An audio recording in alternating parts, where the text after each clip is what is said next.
I want to give a quick intro to the next moderator of a super interesting fireside chat and talk. So Masha Bucher is a very successful early stage investor. She's a founder at Day One Ventures. She invested in 8 unicorns, as I said, at a very early stage, so it's an impressive track record. Companies like Sam Altman's WorldCoin, where she's been like an early contributor and made a key role in their growth. So please all welcome Masha on stage for an exciting fireside chat with David Gorodyansky.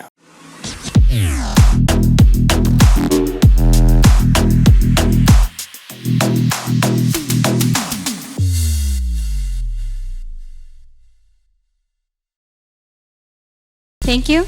Happy to be here.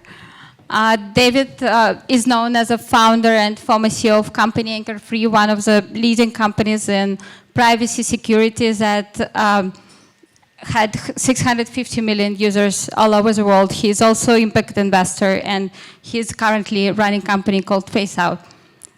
David, I think first question would be great to ask you, how did you start Anchor-Free? I think you was 23 when you launched the company, and it's been quite an interesting ride. Yeah, absolutely. It's great to be here. By the way, it's my first time in Romania, and it's a long flight from California, from San Francisco. So the first thing, if anyone's looking to start a company focused on fighting jet lag, let us know, because I'd love to invest. So yeah, look, the story of Anchor-Free, just so you guys know, I started the business when I was like 23 or 24 years old, and I sold it for over 300 million in 2018. But the story is we built the world's largest VPN for consumer privacy and security. And also the app was used heavily to circumvent censorship to get to a free and open internet. And it was kind of a crazy roller coaster because we did something that most people thought was crazy, and it probably was. But we essentially were, me and my co-founder, 2 24-year-old kids who said we're going to go and do 2 things in the world. One, we're going to disrupt the ability for governments to censor information and provide internet freedom to the next billion people.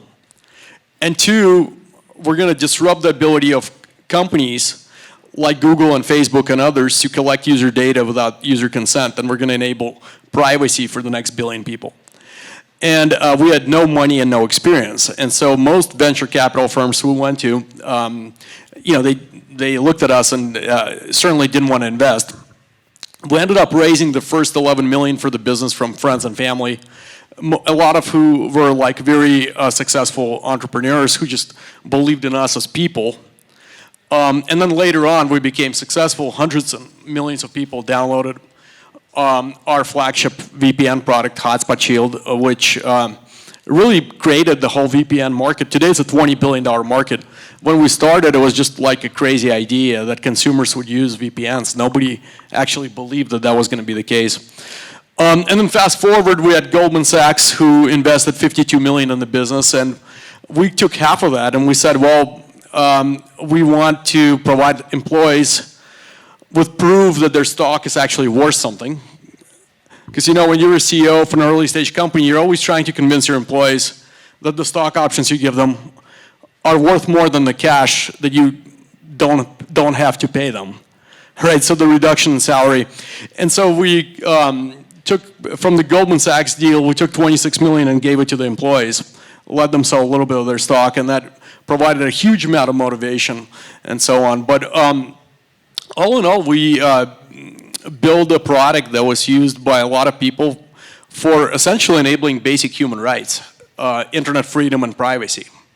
It was 2005, and I think right now idea of privacy and security for individual consumers is more obvious, but how did this insight about this product came to you then? And is there like any lessons for anyone who's looking to start a company but still looking for the idea?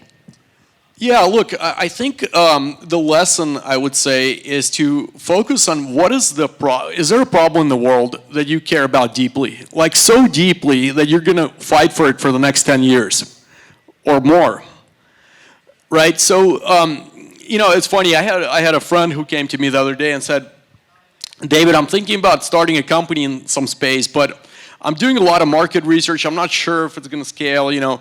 I don't, and I've got like these 3 ideas. Which one should I go with? And I think that's kind of like a strange way of looking at the world.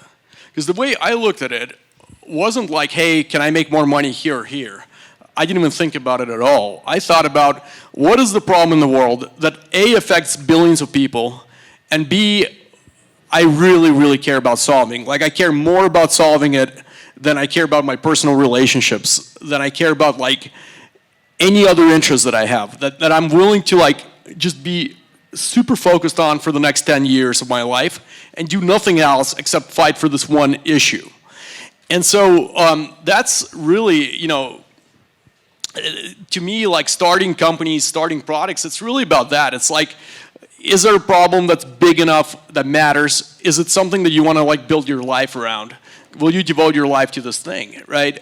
And it's, I think one of the biggest challenges we have in the world today, in the world of entrepreneurship, and actually in the world at large, is that you have some of the smartest people in the world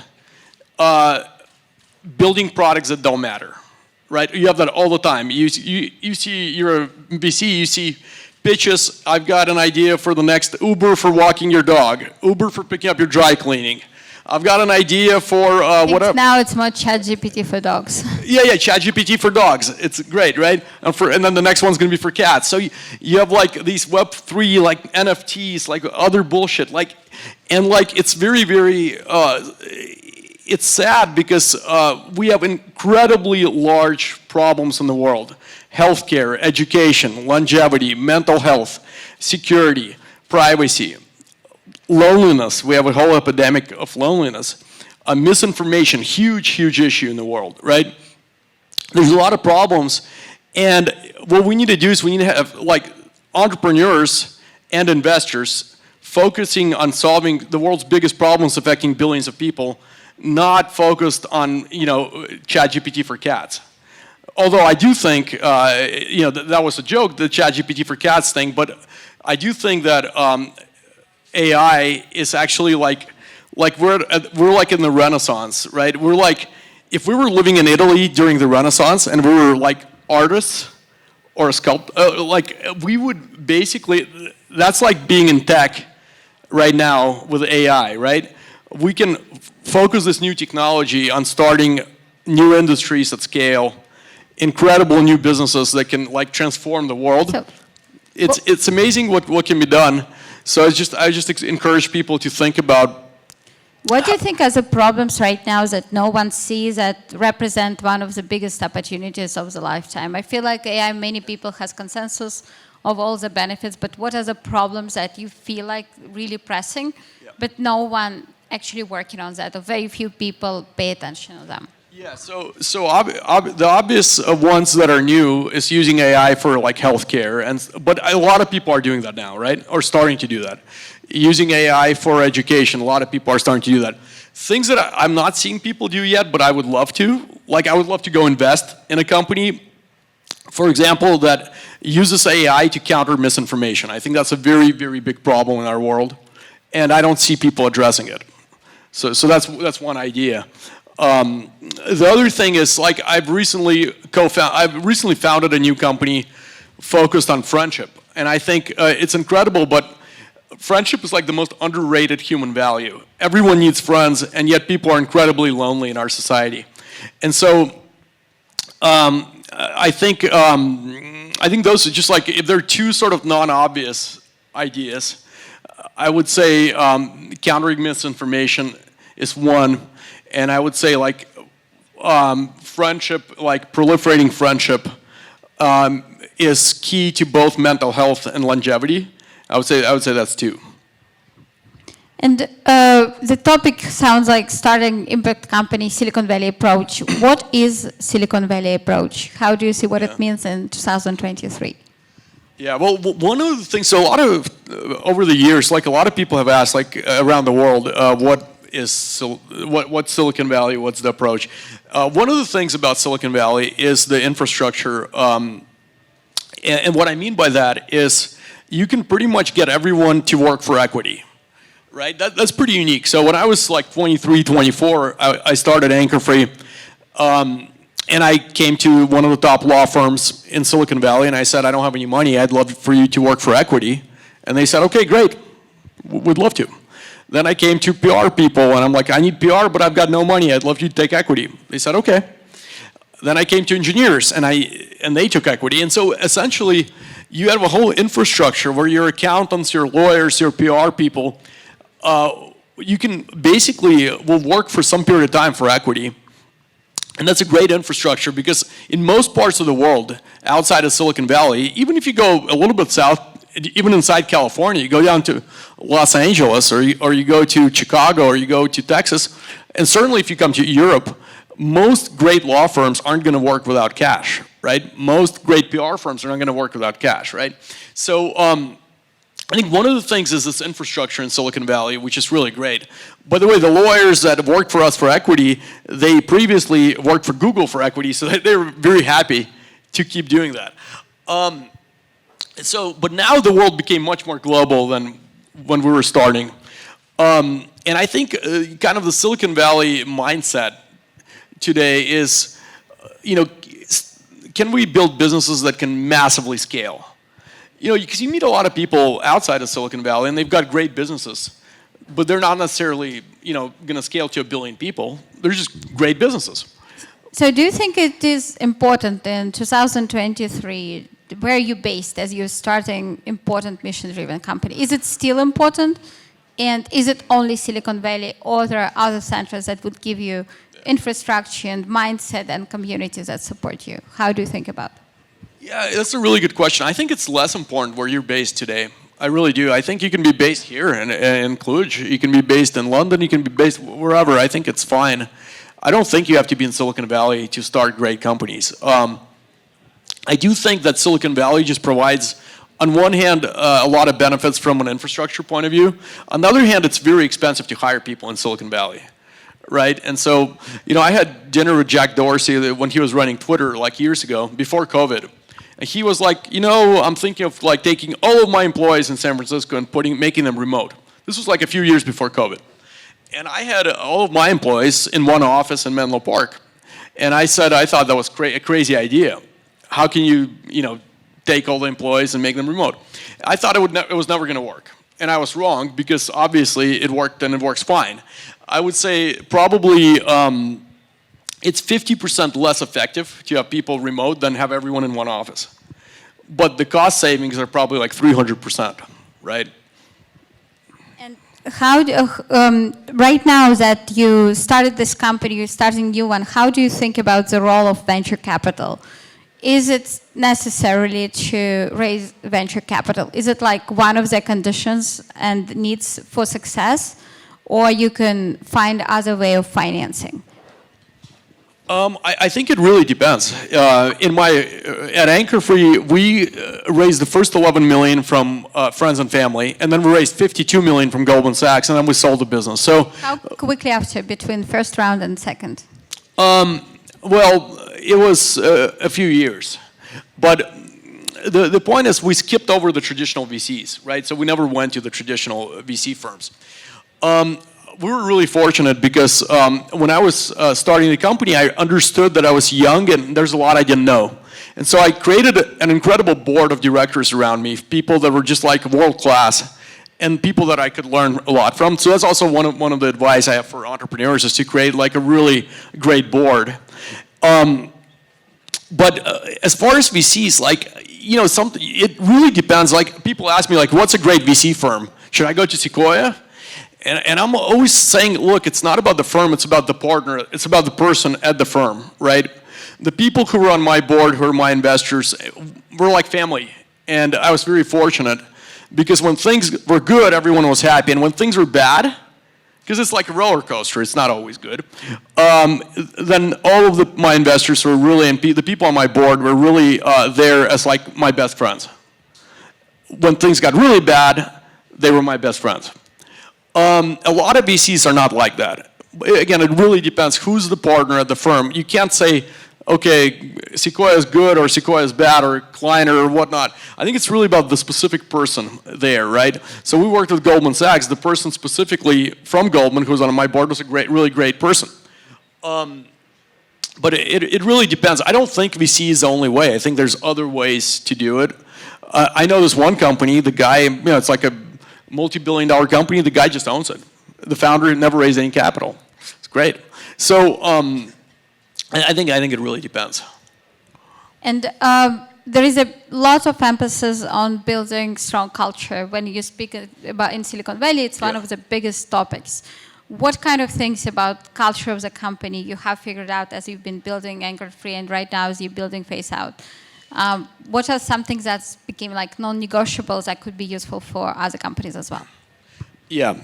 So look, I'm going to say something that's a little not obvious, but I think it really comes down to the product, right? A lot of people, when you talk about culture, yeah, we had like free food and we had like, we had a gym and we had a pool and we had all these things that you have in Silicon Valley, right? But by the way, free food is like the cheapest tool to have your employees be happy. Just free lunch, breakfast, dinner. Engineers will work for food, like believe me. Like food is just, it's amazing. I had some of my friends when we finished college went to work for Yahoo when Yahoo was still big. And others went to work for Google when Google was still small. And I knew Google was going to win just because Google had free food, and Yahoo did not have free food. But really, look, in all seriousness, the biggest thing about like culture, I think, is to have a product that matters to the world. If your employees understand that the product they're working on is transforming billions of lives or hundreds of millions of lives, people are going to be motivated. If your product is not important to the world, but then I think it's much harder. Then you have like people doing these weird things like trying to find causes they care about, whatever, like siding with some kind of trends and movements that have nothing to do with their business because they're trying to say, hey, we're ethical, we're responsible, we're whatever. But if your product is not driving impact, then the fact that you go sponsor some whatever, some event around some cause, I mean, people see right through that, right? I remember I was at the the Fortune CEO conference, and they were talking about social corporate responsibility and can corporations do socially responsible things. And I'm kind of thinking, I'm looking at it, and I told the Fortune people, I said, look, if your product is not making a real impact, the fact that you're making just imagine you're making like $1 billion selling cigarettes, and then you're taking like $5 million and donating it to some nice cause. People see through the bullshit, right? So it's like build products that actually make a difference for the world, for billions of people, and that's going to be the biggest motivator for the employees to have a great culture. I had hundreds of employees sitting in Menlo Park in California. Next door to us was Facebook. Facebook had more recruiters trying to recruit my engineers than the amount of employees that I had. So the only way, and they had a lot more money than we did. So the only possible way I could keep our employees from going to Facebook was to tell them something very simple. Our company was built around protecting user data. So I said, look, if you want to protect user data, work here. If you want to exploit user data, go work at Facebook. It's very simple, right? So that's the only way. Otherwise, it's just, it's just not real. People need a product they can believe in. If you wanted to give one advice about what it means like to be a great founder, what should you be cultivating as you shooting to be a really excellent founder, what would it be? Yeah. I would say, like, have a North Star, have your mission be the North Star, and be incredibly stubborn about getting to that mission. But be very flexible and not stubborn at all about the path, the way you get there, right? Because, like in our case, we were so flexible in listening to our users, listening to our customers, always sort of navigating and changing what we were doing and adapting. and disrupting ourselves. So we would have a product, and it would be like, and millions of people use it, and we're like, no, it's not good enough. And so continually disrupting ourselves. So we were very focused. We said, look, the North Star for Anchor Free was internet freedom and privacy. We're going to deliver that to billions of people. But the way we do that, well, we can go this way or that way, or maybe we're going to go some completely different way. And we're very, very flexible all the time. And so I think that's one learning. For example, I'll give you guys an example. So we raised, after we raised the 52 million from Goldman Sachs, and we had millions of people using our products, our revenue was growing, everything was great. I had an engineer come into my office. It was about 7 in the evening, I was about to go home, and he sat down and he said, I think our company's worthless. And I said, what do you mean? We just raised 50 million from Goldman Sachs. Our revenue is growing. We have a bunch of users. He said, nah, I think it's worthless. So I said, well, why do you think so? And he said, well, because the technology we use isn't proprietary enough. It's not unique enough, and other people can duplicate it. And he explained it to me, and I thought about it. And in a sense, I didn't agree that the company was worthless, but I did agree that we needed to invest in more proprietary technology. And so we devoted a lot of money to building technology and patents. We had 37 patents that actually became much better than anything in the market, 4 times faster than Cisco was kind of our metric. And we not only did we use the technology for our own hundreds of millions of users, but we actually licensed it to 70% of the world's largest security companies. And so yeah, the ability to always disrupt yourself, I think is very important. I guess maybe just like one other thing I want to say is that right now I've started a new company.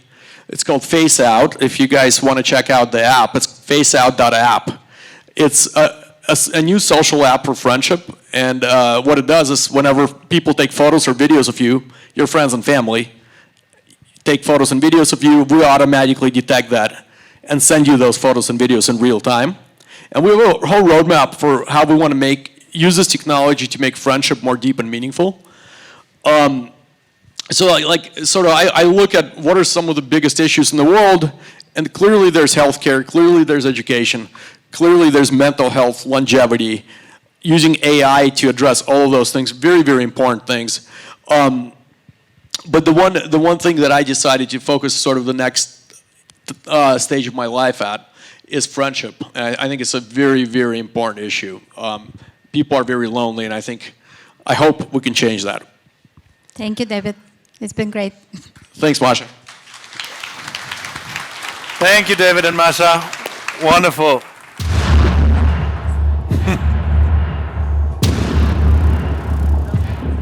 Alley that I really like is the best way to make $1 billion is to help 1 billion people.